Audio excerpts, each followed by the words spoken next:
Welcome back, guys. We're here for round 3 of the DU Sports Podcast. So, Josh, how are you feeling today on the eve of St. Mary's round 2?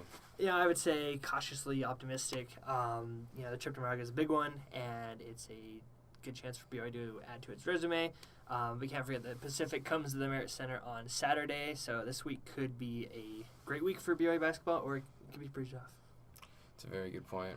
Well, as we get through our nerves, let's take a look at what's been going on around BYU sports.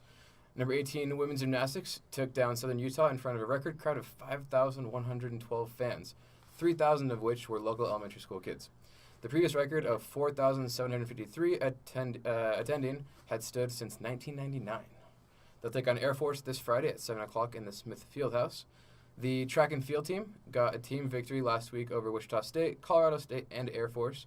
The men's team is nationally ranked at number 19, as the squad heads to New York this weekend for the Dr. Sander Invitational. And women's basketball split last week's games on the road, beating LMU and losing by just a point to San Diego. They'll look to bounce back against St. Mary's at home on Thursday and at Pacific on Saturday. Men's team won both the games of their homestand last week, beating LMU and San Diego by double digits. And again, they'll take on number 16 St. Mary's on Thursday and then get visited by the Pacific Tigers on Saturday. Speaking of that Pacific game, Ayo and Teo of Rolex fame, the song the Cougarettes and Cosmo danced to in the fall, will be the halftime entertainment, so we have that to look forward to.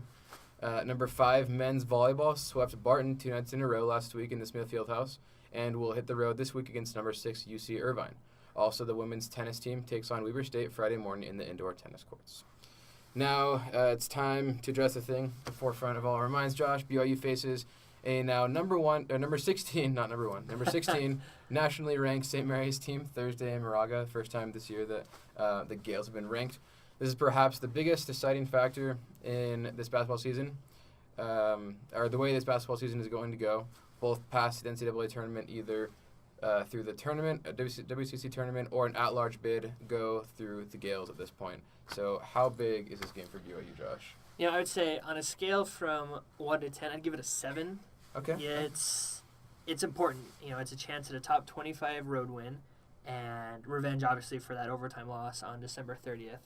So a win would be a major addition to the Cougars' tournament resume, which doesn't really have a signature win right now. Right. So that would be huge. A loss isn't devastating, but the chances that the Cougars have to impress the selection committee are few and far between. You've got both games with Gonzaga still to come. But right now, St. Mary's is looking like a higher quality win with the way the Gales took down the Bulldogs the other week. And so, if BYU loses this game on Thursday, I honestly feel that they're not going to have a shot at that regular season WCC or regular season conference title. A 3-game loss. 3-game gap in the loss column with St. Mary's. I don't see how BYU can overcome that since both games will be gone.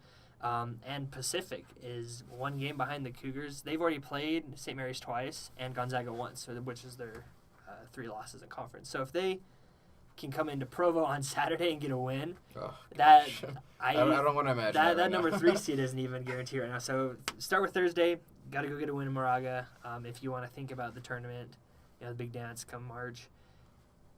And that WCC tournament can be a fight for that 3 seed if you can't defend home court against Pacific. So it could be tough, but again, 2 wins and BYU is in great shape. Right. I got the chance to talk to Payton Dastrup yesterday, the interview coming up later in the show, and he called this week Revenge Week for the Cougars, right? It's probably the biggest week they've had of the season yet. The only 2 teams that they've lost to in conference play, so it's huge. Dave Rose was, talking to the media yesterday at the availability and just talking about, how the St. Mary's team has managed to, these past few years, go on a run. They've always been a solid program, but these last few years, with the NCAA tournament last year and, this year they're looking really good.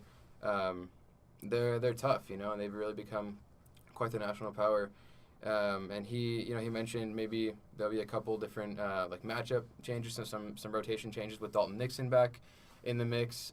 He adds some depth in the front court, helping out Yoli and Luke when it comes to handling Jock Landale. So we'll see if we see the same starting lineup tomorrow. I kind of doubt it. I don't really see Zach Sellius starting against St. Mary's, but We'll see what happens. We'll see if Dalton maybe gets his first start of the year.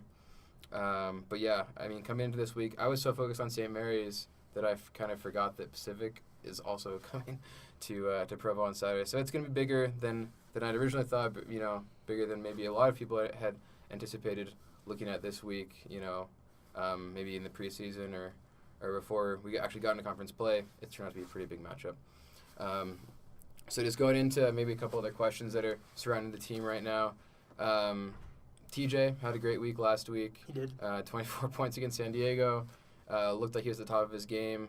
So, do you think TJ will be consistent from this point on, or do you think he'll kind of remain like that streaky shooter where he'll have some good weeks, have some bad weeks? And can we win the WCC tournament with a streaky TJ? I'd like to hope that TJ will stay consistent. It's kind of been building up there. Had a couple rough games to open conference play, but then slowly point total went up and Right. had a great game on Saturday. And so if we can have him as a consistent threat, then all of a sudden you're looking at, and that's, I look at St. Mary's, for example, and that's where they're a huge threat. Because if you have a double or triple team down low on Langdale, right, they just kick it out and they will bury you from downtown. Which is what BYU should be able to do as well. Exactly. So if the Cougars can find that rotation between Yoli and Luke down low, but then they can kick it out. You've got Salius, Haws, Bryant. They can hit that 3-point shot. Right. I would be nervous to play BYU at this point. But the way that it's almost just been you either get one or the other, or you might get both with Elijah and Yoli. And so having TJ come in with that third option really will make the Cougars' offense a threat. Right. So you mentioned Eli as one of these perimeter threats, which last year I don't think we would have considered him one of our top three-point shooters. Shout out to Eli this season, averaging 50% from the field, over 40%. He's at 44% right now from three, and 90% from the line. Part of that 50-40-90 club right now. So that's a huge achievement for any player, let alone a college player. So shout out to him. And going along with TJ, he's averaging over 11 points a game on the season. So we know he's capable of scoring in double digits every game. It's just a matter of keeping that consistency and not falling off again. And one positive thing, or one thing that keeps me hopeful that he can keep it consistent, is that this wasn't like a flash in the pan kind of thing. He was increasing his scoring total, his points, over a series of games, over a series of weeks. It wasn't just all of a sudden 24, out of nowhere.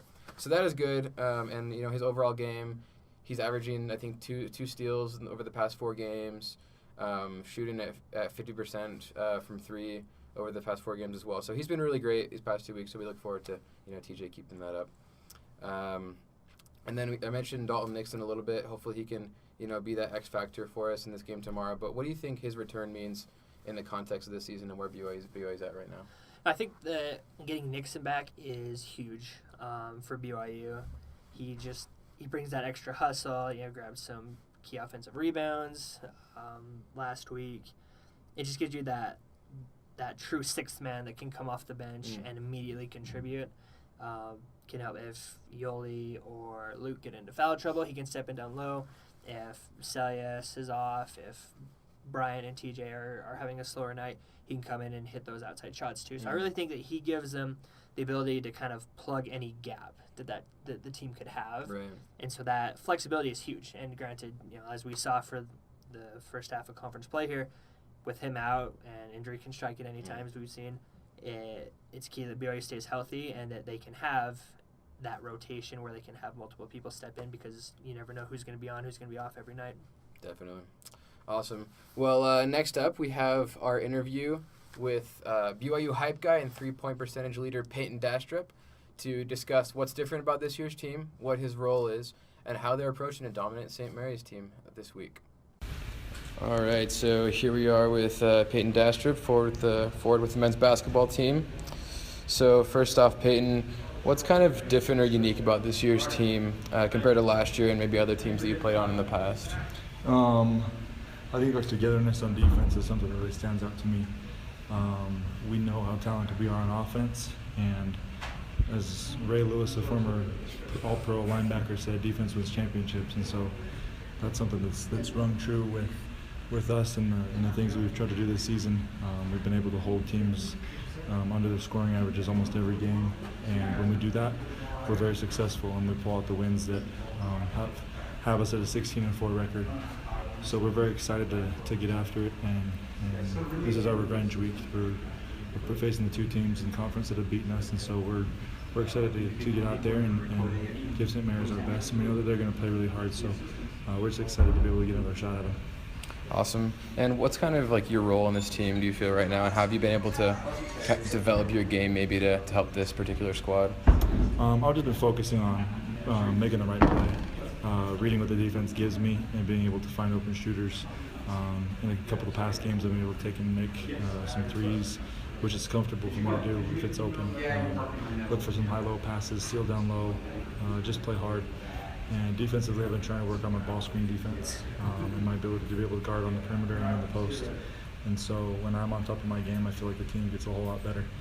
And when we're doing things together, they make me feel like I'm unstoppable. And so as long as we're connected and we're motivating each other to continue to work hard for each other and for ourselves, then we're going to be able to have a lot of success. Right on. And you kind of mentioned the game this week against St. Mary's. How big is this game for you guys as far as context in the season goes? Huge. I mean, the biggest game of the season is always the next game to be played. And so we are very, very confident, very positive that we can right the wrongs that gave us a loss a couple weeks back when they came to our place.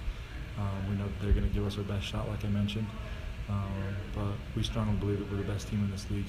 And maybe our record doesn't show it. We slipped up a couple times, but no team is perfect. No one's going to have a perfect season. No one's going to play a perfect game, but we're going to do our very best too. And so we need Cougar Nation, both at home and in California, to come through and support us because they get us going, and we're grateful for their support, and we want to make them proud. Yeah, that's one nice thing about playing for BYU is there seem to be fans everywhere, right? Exactly. That's sweet.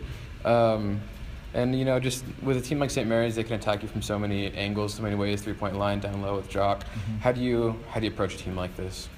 With confidence. We trust our coaching staff and the film that they've been able to break down over the weekend in these past couple of days, that we're going to give them our best shot. We know that Jock is a heck of a player, and they've got some really good guards and a lot of components that make them as tough as they are. There's a reason they beat Gonzaga at Gonzaga, because they haven't done it in a long time. And so, like I said, we're confident to go in and be able to match them pound for pound, guy for guy, but be able to be connected. And if a guy falls down or if a guy is out of position, the next guy's going to rotate over and be able to take his spot and make the play to get us the win. And so, with that being said, confidence is huge. We're sky high in confidence. The coaches know that we're capable. We know we're capable, and we just got to make it happen. Right on. This last one, just kind of like a fun question. Who's the guy that everybody goes to on the team for like homework help? Who's the guy with like the highest GPA? And on road trips, maybe you got an assignment due when you get back. Who's the guy everybody goes to? Well, it's definitely not me. Let's just say that. I don't believe that. I think Luke would be some guy that people look to for a lot of. We call him Bishop Worthington sometimes. So Josh Shear's over there asking for help on Brother Parker's religion papers and stuff like that. So there's right that. Braden Shaw's an intelligent guy. We have a lot of classes together, so we'll share notes. We'll take notes for each other and stuff like that. But I'd probably say Braden and Luke more than anybody. Definitely not me. If you need your homework done, maybe if you pay me enough. There you go. Until the Right on. I appreciate it, Payton. Awesome. Good luck this weekend, man. Cool. Take care. Yep.